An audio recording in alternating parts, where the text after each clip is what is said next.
अस्सलाम वालेकुम मेरे बेटे, क्या हाल चाल है, कैसे हैं आप। आज हम लोगों ने बात करनी है फुल वेव रेक्टिफिकेशन की।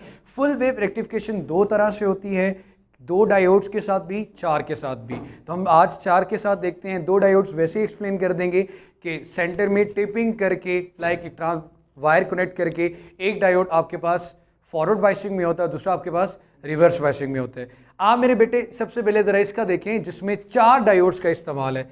मेरे बेटे सबसे पहले गौर फरमाइएगा बोर्ड के ऊपर, अगर सर्किट समझ में आ गया तो फुल वेव रेक्टिफिकेशन भी समझ में आ जाएगी।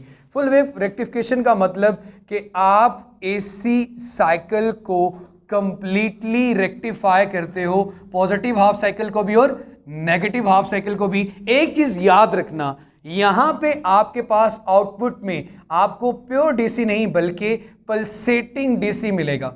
कौन सा मिलेगा मेरा बेटा? पल्सेटिंग डीसी, जिसमें कांस्टेंट मैग्नीट्यूड नहीं होगा, डायरेक्शन जरूर कांस्टेंट होगी।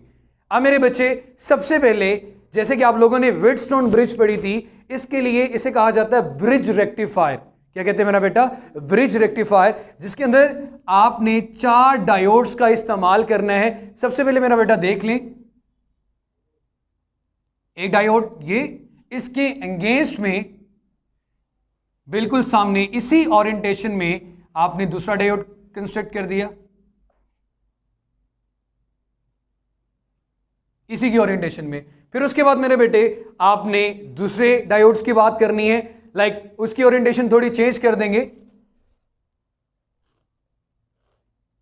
यहां से यूं, ये पॉजिटिव और ये आपके पास क्या आ गया?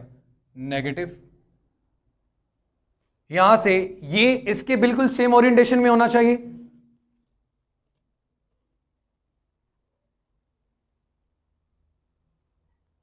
जैसे मैं ये कहता हूं कि आप इस तरह चार लाइंस लगाकर भी इसको ड्रॉ कर सकते हैं, दरमियान में गैप दे दें।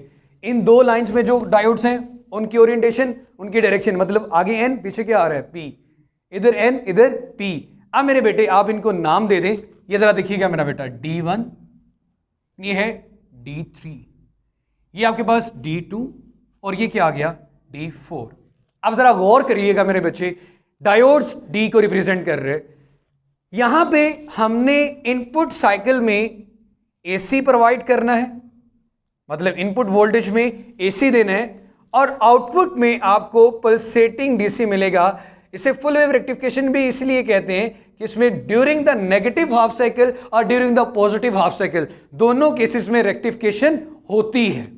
अब जरा गौर करना है मेरा बेटा आप लोगों ने, यहां पे ये बहुत से लोगों से गलती भी होती है, लेकिन आपने इस गलती से बचना है। वो गलती ये है कि पॉजिटिव और नेगेटिव, या फिर इनपुट कहां से ली जाएगी और आउटपुट कहां से ली जाएगी। तो आपने इसके लिए एक छोटी सी एनालॉजी याद रखनी है कि मेरे बेटे जहां पे नेगेटिव पॉजिटिव के साथ होगा, एन टर्मिनल पी के साथ होगा, वहां से आप वायर का कनेक्शन देंगे। किसका मेरा बेटा? एसी का।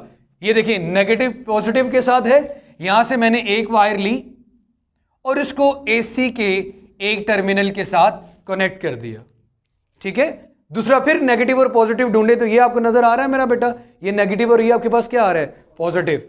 तो यहां से दूसरी वायर इधर आके कनेक्ट कर दी। अगेन बताता हूं मेरे बच्चे, यहां पे ये सर्किट डायग्राम बनाना ही इंपॉर्टेंट है। उसके बाद मेरे बच्चे गौर करिए, उसके बाद देख लीजिएगा, जहां पे दो सेम टर्मिनल हैं वहां से आपने आउटपुट लेनी है, पॉजिटिव पॉजिटिव, नेगेटिव नेगेटिव। वैसे भी देखो तो ये दो बच गए हैं, ऐसी है ना मेरा बेटा। यहां से ये चीज, यहां से ये चीज, यहां पे मैं आउटपुट लेता हूं, जहां से मैं करंट की डायरेक्शन देखूंगा कि करंट की डायरेक्शन में कोई तब्दीली आती है या नहीं आती। तो यहां पे मैंने लगा ली लोड रेजिस्टेंस RL। ठीक हो गया मेरे बेटे।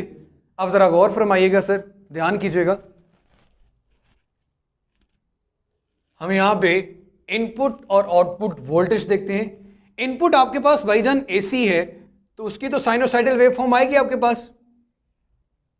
ये मैग्नीट्यूड कम ज्यादा भी कर रहा हूं तो आप जरा ध्यान से ड्रॉ कीजिएगा। यहां पे ये इनपुट है, हमें आफ्टर द 4 डायोड्स या रेक्टिफिकेशन के बाद आउटपुट क्या मिलती है। जब एक डायोड यूज किया था हमारे पास हाफ साइकिल रेक्टिफाई हुआ था, हाफ रेक्टिफाई नहीं हुआ था। अभी मेरे बच्चे हमने क्या गौर करना है, जरा देखिएगा मेरे बच्चे, during the positive half cycle, मेरे बेटे अगेन गौर करना, during the positive half cycle 0 से T/2 की तरफ जाते हुए, मैं ये कहता हूं ये टर्मिनल पॉजिटिव है, ये नेगेटिव है। डायोड तब वर्किंग करेगा जब वो किस कंडीशन में आएगा? फॉरवर्ड बायसिंग में। अभी हम बात कर रहे हैं 0 से T/2 की। हमें देखना है कौन से डायोड्स में से करंट फ्लो कर सकता है। वहां से फ्लो करेगा, अगर ये पॉजिटिव किसकी तरफ फ्लो करेगा? पॉजिटिव की तरफ। ये क्या आ गया? ब्लॉक। इसका मतलब है अगर ये पॉजिटिव है, ये नेगेटिव है, तो D1 क्या आपके पास? रिवर्स बायसिंग में। D3 भी क्या है? रिवर्स बायसिंग में। तो इसका मतलब है D1 और D3 के साथ तो हमारा भी लेना देना फिलहाल नहीं है। D1 और D3 इस वक्त किस में आ गए? रिवर्स बायसिंग में। और फॉरवर्ड बायसिंग में कौन से हैं? D2 and D4। D2 and D4।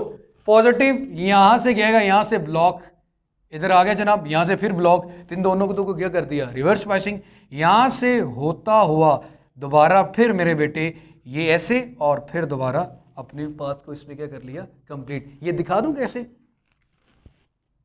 ये गई पॉजिटिव की तरफ, गए नेगेटिव की तरफ, blockage, reverse biasing. Again negative तरफ ब्लॉकिंग, रिवर्स बायसिंग। करंट की डायरेक्शन ये आ रही है, यहां से अगेन ये तो रिवर्स बायसिंग में था, इसलिए उसके साथ लेना देना नहीं। इस तरफ आ गया, जहरी सी बात है, इसने अपना साइकिल कंप्लीट करना है, दोबारा फिर वापस अपनी पोजीशन पे चला गया। अब मेरा बेटा अगेन देखिएगा, इस केस में करंट की डायरेक्शन डाउनवर्ड आ रही थी, एक डायरेक्शन आ गई, हाफ साइकिल रेक्टिफाई हो गया during the positive half cycle. Again देखिए during the negative half cycle, negative to positive, जनाब T/2 से T की तरफ। अब आपने देखना है फॉरवर्ड बाइस कौन से है, रिवर्स बाइस कौन से है। मेरे बेटे अगर ये नेगेटिव है, इसके लिए फॉरवर्ड बाइसिंग होगी, ये नेगेटिव हो, ये तो इसके लिए क्या है? Reverse biasing. तो इसका मतलब है D2 D4 रिवर्स बाइसिंग में है। अब नेगेटिव यहां से फ्लो करता हुआ पॉजिटिव की तरफ, तो क्या हो जाएगा? ब्लॉक। दोबारा फिर मेरे बेटे अब ये देखें, ये नेगेटिव आपका, ये पॉजिटिव है, पॉजिटिव ऐसे फ्लो करता हुआ पॉजिटिव से ही गुजरेगा, तो करंट की डायरेक्शन फिर ये आ रही है। करंट की डायरेक्शन पॉजिटिव टू नेगेटिव ही लेते हैं ना जनाब, तो पॉजिटिव टू नेगेटिव अगेन हमने देखा, तो करंट की डायरेक्शन ये फिर भी क्या आ रही थी? सेम आ रही है। अगेन आपके पास ये चीज आ गई, during the positive half cycle rectification हुई, करंट की डायरेक्शन RL से डाउनवर्ड थी। During the negative half cycle में भी RL आउटपुट पे करंट की डायरेक्शन क्या आ रही है? सेम। हमें आउटपुट पे करंट की डायरेक्शन को भी क्या करना था? सेम करना था, तब जाके हमारे पास क्या आएगा? DC। अब ये DC जो आपको मिल रहा है, ये है पल्सेटिंग DC। कौन सा मेरा बेटा? Pulsating DC। कौन से? Pulsating DC। प्योर DC की आपने जब भी वेव फॉर्म देखी होगी, अभी हमारे पास वन डायरेक्शनल पल्सेटिंग पल्स की फॉर्म में, जिसकी डायरेक्शन क्या है? एक है। वन डायरेक्शन पल्सेटिंग DC आया। पॉजिटिव हाफ साइकिल में भी करंट की डायरेक्शन आउटपुट से ये थी, नेगेटिव हाफ साइकिल में भी करंट की डायरेक्शन सेम थी। सेम डायरेक्शन वाले करंट को पहली बात तो DC कहते हैं, ठीक हो गया। लेकिन हमारे पास प्योर DC की अगर मैं वेव फॉर्म ड्रॉ करूं, तो वो बिल्कुल स्ट्रेट होती है, मैग्नीट्यूड भी बिल्कुल कांस्टेंट आता है। मेरे बेटे हमारे पास मैग्नीट्यूड कांस्टेंट नहीं है, लेकिन डायरेक्शन क्या आ गई है? सेम आ गई है। अब मेरे बच्चे ज़रा गौर करना, अब जब हायर क्लासेस में आप जाएंगे तो वहाँ पे आप पढ़ेंगे फिल्टर सर्किट। फिल्टर सर्किट के अंदर मेरा बेटा कैपेसिटर्स होते हैं, फिल्टर सर्किट के अंदर आपके पास ट्रांसफार्मर्स होते हैं, इंडक्टर्स होते हैं, जिनका काम, जैसे हमारे घरों में AC आता है, हम आपके पास एक मोबाइल फ़ोन का अडॉप्टर है, इसके अंदर भी ये सारा फिल्टर सर्किट लगा होता है, जो आपके AC को किस में कन्वर्ट कर रहा होता है? DC के अंदर। लेकिन रेक्टिफिकेशन के प्रोसेस से, इसलिए तो इन्हें, इन मटेरियल्स को, डायोड्स को हमारी हर चिप में, ट्रांजिस्टर्स में, माइक्रोचिप्स में इस्तेमाल किया जाता है। और इसमें अगेन जो सबसे इंपॉर्टेंट बात है, इलेक्ट्रॉनिक्स में हमारे पास होता है control of electrons. Controlled of electrons. तो ये हमने कर ली मेरा बेटा full wave rectification according to the smart syllabus. तो आपका ये चैप्टर भी मेरे बेटे क्या हो जाता है कंप्लीट। अगेन इंशाल्लाह कल इस पर मजीद थोड़ी सी बात करेंगे। तब तक अपना ख्याल रखें, खुश रहें, आबाद रहें। आपने चैनल सब्सक्राइब नहीं किया तो जनाब वो भी कर लें, और बाकिया लेक्चर्स देखने के लिए FSC की फ़िज़िक्स की जो प्लेलिस्ट है पार्ट 2 की उसको देखें, और इस पर बाकी लेक्चर्स भी हैं, प्लेलिस्ट में ज़रूर जाएँ। खुश रहें, आबाद रहें, अल्लाह हाफिज़।